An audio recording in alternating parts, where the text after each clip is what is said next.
The review's now completed for AFL Round 8, and the action kicked off on Friday night with a cracking game, Sydney Swans versus Hawthorn, and obviously the reigning premiers got knocked over up in Sydney. Two of the great ball magnets up in Sydney had a great man of the footy, really ran into some form in Dan Henneberry and Josh Kennedy.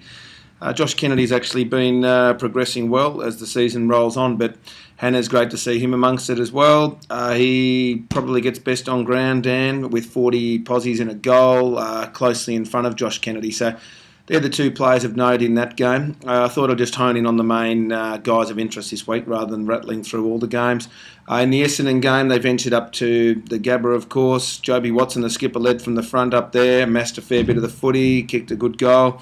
I think he's hard to toss for the 3 votes. His partner in crime, Dyson Heppel, was very good, and Tommy Rockcliffe from Brizzy was good. So they're the 3 in the mix, but I think Joby probably grabs the 3 up there. I thought Libba played a great game in the Doggies win over Melbourne. Libba, of course, polled very well last year as a young guy, really progressing into elite status in the AFL now, and I think if he was playing at a better team, people would be talking about him in that light. But I think Libba, very hard to toss for the 3 votes in that win over Melbourne for the Doggies. West Coast game, Matty Priddis was the one I kept a good eye on there. I thought his game was good without being great. I feel that he can grab a vote, but no more than that.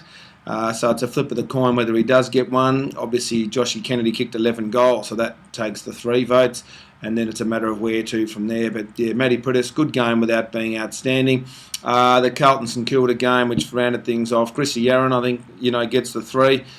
Murph, I was keeping a really good eye on. 30-odd posies, low 30s. Played a good game.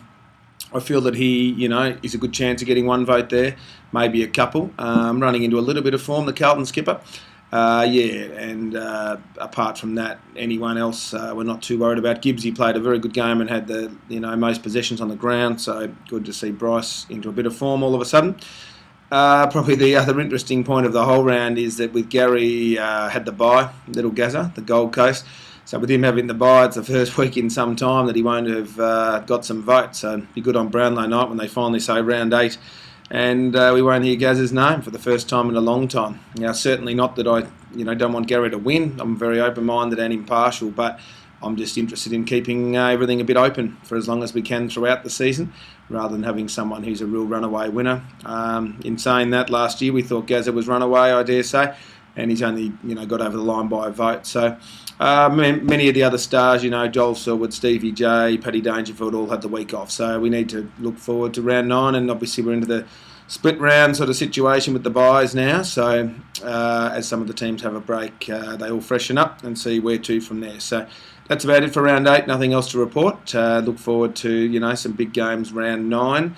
Certainly starting with the big clash, Adelaide Collingwood over in Adelaide. Okay, thank you.